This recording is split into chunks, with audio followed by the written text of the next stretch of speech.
Assalamualaikum warahmatullahi wabarakatuh. Bismillahirrahmanirrahim. Alhamdulillahirabbil alamin. Wa bihi nasta'inu ala umurid dunya waddin. Wassalatu wassalamu ala asrafil anbiya wal mursalin wa ala alihi wa sahbihi ajma'in.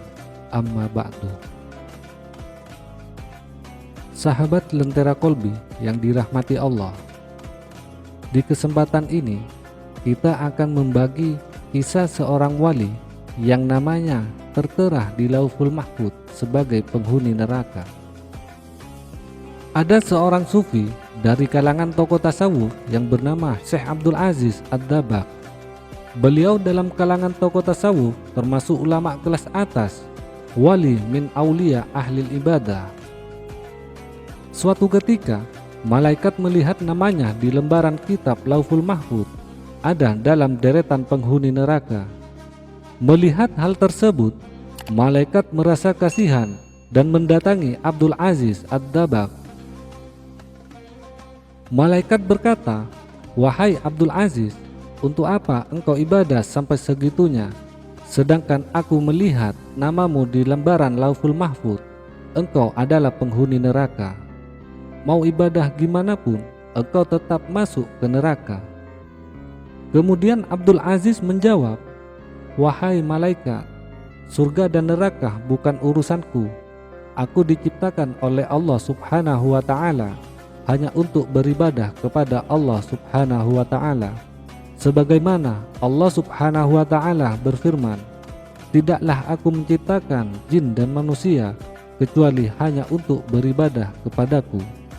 Mau aku masuk surga atau neraka, itu hak Allah Subhanahu wa Ta'ala."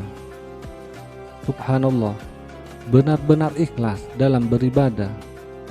Kemudian malaikat kembali ke Lauhul Mahfuz dan dilihat namanya dirubah oleh Allah Subhanahu wa Ta'ala menjadi penghuni surga, sebab Allah berhak menetapkan kitabullah.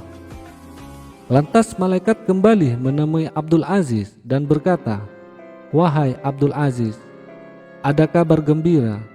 Baru saja aku melihat namamu oleh Allah dirubah menjadi penghuni surga." Abdul Aziz menjawab, "Alhamdulillah. Tapi sekali lagi malaikat, surga dan neraka bukan urusanku. Aku beribadah hanya untuk menggapai ridha Allah Subhanahu wa Ta'ala. Kalau Allah Subhanahu wa Ta'ala ridha aku di neraka, ya itulah tujuanku." Malaikat pun takjub dengan keikhlasan Abdul Aziz dalam beribadah dan berkata, "Wahai Abdul Aziz, ikhlasmu inilah yang membuat Allah ridho dan merubah namamu menjadi penghuni surga." Lantas Abdul Aziz bertanya kepada malaikat, "Kalau ikhlasku tadi yang membuat Allah ridho kepadaku, lalu kira-kira dosa apa yang membuat Allah Subhanahu wa Ta'ala murka kepadaku sehingga aku menjadi penghuni neraka?"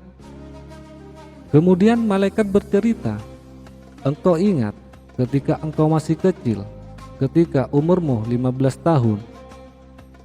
Engkau ingat ketika engkau tidur di kamar tidurmu, kemudian engkau mendengar suara langkah kaki ibumu menuju tempat tidurmu untuk menyuruhmu membeli sesuatu di pasar? Karena engkau mendengar suara langkah kaki ibumu menuju kamarmu, lalu engkau pura-pura tidur, padahal engkau sudah bangun agar engkau tidak disuruh pergi ke pasar. Ketika ibumu membuka pintu kamarmu dan melihatmu masih tidur, ibumu merasa kasihan dan tidak jadi menyuruhmu ke pasar. Sebab engkau bohongi ibumu, Allah Subhanahu wa Ta'ala murka dan menjadikan namamu sebagai penghuni neraka." Mendengar cerita dari malaikat, Abdul Aziz pun beristighfar, memohon ampun kepada Allah Subhanahu wa Ta'ala. Semenjak kejadian tersebut, Abdul Aziz Ad-Dabbagh di sisa umurnya tidak pernah berceramah kecuali tentang berbakti kepada orang tua.